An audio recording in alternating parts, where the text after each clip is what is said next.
بسم اللہ الرحمن الرحیم۔ ریاض الجنہ کو جنت کا ٹکڑا کیوں کہتے ہیں؟ رسول اللہ کا ارشاد پاک ہے، میرے ممبر اور میرے گھر کے درمیان والی جگہ ریاض الجنہ جنت کے باغوں میں سے ایک باغ ہے۔ ام المومنین حضرت عائشہ صدیقہ رضی اللہ عنہا کے حجرہ مبارک اور ممبر نبوی صلی اللہ علیہ وآلہ وسلم کے درمیانی حصے کو روضہ یا ریاض الجنہ کا باغیچہ کہا جاتا ہے۔ حضرت عبداللہ بن زید رضی اللہ عنہ سے روایت ہے کہ حضور اقدس نے ارشاد فرمایا، میرے گھر اور میرے ممبر کے درمیان کا حصہ جنت کے باغوں میں سے ایک باغ ہے۔ امام ابو جعفر طحاوی حنفی رحمۃ اللہ علیہ فرماتے ہیں، دونوں احادیث اس بات کو واجب کرتی ہیں کہ حضور نبی اکرم کا مقدس گھر ہی قبر انور بنا، اور اس اعتبار سے بلا شک و شبہ یہ نبوت کی عظیم علامتوں میں سے ایک علامت ہے، کیونکہ نبی علیہ السلام کے سوا ہر ایک پر اللہ تعالیٰ نے یہ مخفی رکھا کہ وہ کس جگہ وفات پائے گا۔ اللہ تعالیٰ نے حضور نبی کریم کو آپ کے وفات پانے کی جگہ بتا دی، اور اس جگہ کو بھی بتا دیا جس میں آپ کی قبر انور ہوگی، اور آپ کو اس کا علم آپ کی حیات میں ہی ہو گیا تھا، یہاں تک کہ آپ نے اپنی امت میں سے جن کو چاہا اس بات کی خبر دی کہ یہ وہ مقام و مرتبہ ہے جس کے اوپر کوئی مقام و مرتبہ نہیں۔ ریاض الجنہ حضرت عائشہ رضی اللہ عنہا کے حجر مبارک سے لے کر حضور پاک کے ممبر مبارک تک کا ہے۔ جنت کا یہ باغ جنت ہی کا ایک قطع ہے، جیسے حجر اسود جنت کا ایک پتھر ہے۔ محدثین کرام فرماتے ہیں کہ جب ساری زمین فنا ہوگی، ریاض الجنہ کو اٹھا کر جنت میں منتقل کر دیا جائے گا۔ مسند احمد کی روایت میں ہے کہ حضور علیہ الصلوۃ والسلام نے فرمایا، میرا ممبر جنت کے بلند و بالا باغ پر واقع ہے، اور میرے ممبر اور گھر کے درمیان کا حصہ جنت کی ایک کیاری ہے۔ کسی مسلمان کو یہ یقین ہو جائے کہ وہ جنت میں بیٹھا ہے تو اس کو مزید کچھ مانگنے کی طلب نہیں رہتی، مگر ریاض الجنہ میں بھی امت میں ہنگامہ آرائی، دھکم پیل، چیخ و پکار اور غیر مہذب رویے دیکھ کر کون کہہ سکتا ہے کہ یہ امت ریاض الجنہ کا ادراک رکھتی ہے۔ ریاض الجنہ کی شناخت کے لیے یہاں سفید سنگ مرمر کے ستون ہیں، ان ستونوں کو استوانہ کہتے ہیں، ان ستونوں پر ان کے نام لکھے ہیں۔ ریاض الجنہ کے پورے حصے میں جہاں سفید اور ہری قالین بچھائی گئی ہیں، ممبر رسول اللہ۔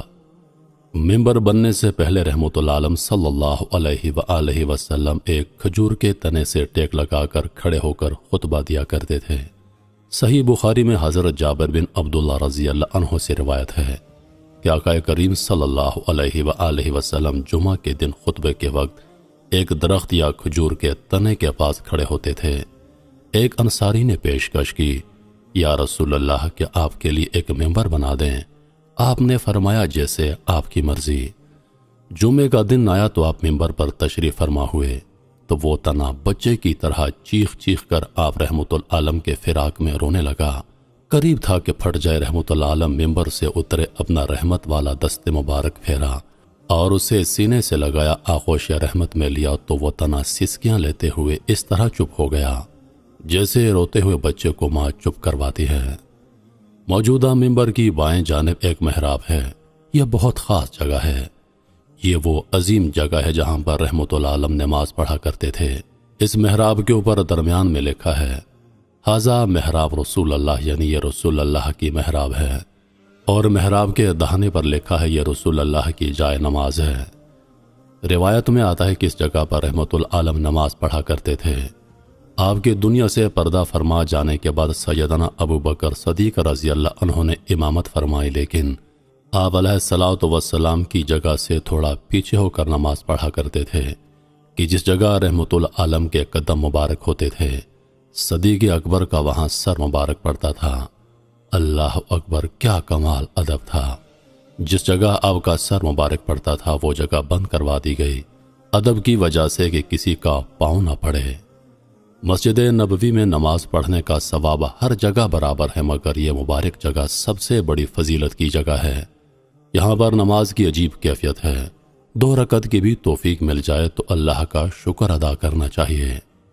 ریاض الجنہ کے اہم ستون، حرم کعبہ بی بی ہاجرہ علیہ السلام اور مسجد نبوی بی بی عائشہ صدیقہ رضی اللہ عنہا کی 2 ایسی سنت زندہ ہیں جنہیں تا قیامت امت محمدیہ کے لیے عبادت کا جز بنا دیا گیا۔ ان دو عظیم خواتین نے مردوں کو بھی عبادت کا راہ سمجھا دیا۔ مکہ میں سیدہ حاجرہ علیہ السلام کی ممتا ایسی بھاگی کہ مقرب انبیاء کو بھی اس ادا کا پابند بنا دیا، اور مدینہ میں زوج رسول کو جنت کا وہ راز سمجھا دیا کہ مردوں کے لیے بھی ہدایت کا سامان بنا دیا۔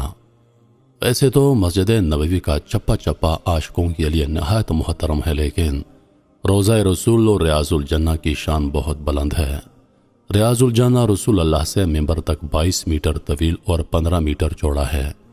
اس حصے میں 8 ستون ایسے ہیں جنہیں مسجد نبوی کے باقی ستونوں سے امتیاز حاصل ہے۔ ان ستونوں کو سنگ مرمر اور سنہری میناکاری سے مسجد نبوی کے باقی ستونوں سے نمایاں کیا گیا ہے۔ یہ ستون روضہ انور کی مغربی دیوار کے ساتھ ممتاز کر دیے گئے ہیں جو ریاض الجنہ کے اندر واقع ہیں۔ ان عظیم الشان ممبر ستونوں کی تفصیل کچھ اس طرح سے ہے۔ ستون حنانہ، یہ ممبر رسول کے نزدیک واقع ہے۔ جب کسی اونٹنی کے بچے کو ماں سے جدا کر دیا جائے تو وہ اپنی ماں کے فراق میں روتا اور بلکتا ہے۔ اس آواز کو عربی میں حنانہ کہتے ہیں۔ ستون ابی لبابہ، روضہ رسول کے بالکل سامنے واقع ہے، اسے ستون توبہ بھی کہا جاتا ہے۔ اس ستون کی وجہ تسمیہ کچھ اس طرح ہے کہ جب مسلمان ہجرت کر کے مدینہ آئے تو وہاں پہلے سے بہت زیادہ یہودی موجود تھے۔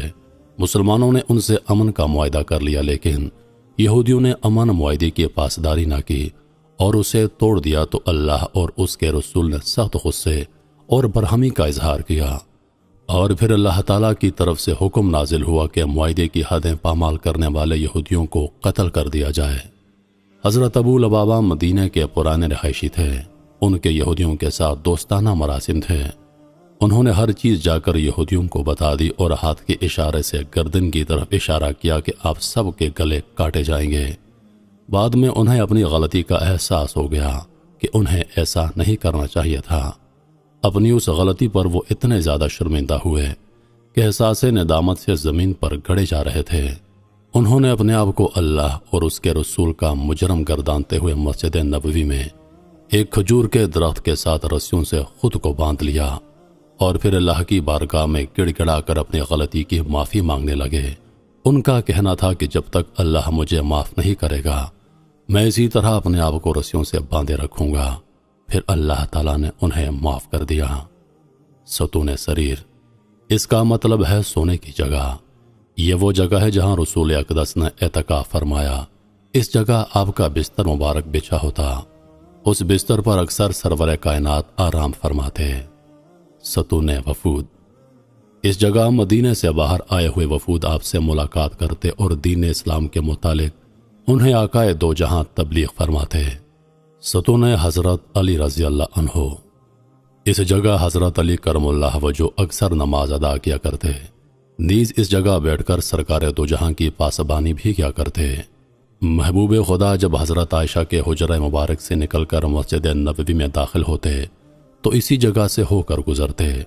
اکثر اوقات دیگر صحابہ کرام بھی حضرت علی علیہ السلام کے ساتھ بیٹھ جایا کرتے۔ اس مناسبت سے اسے ستون علی کہتے ہیں۔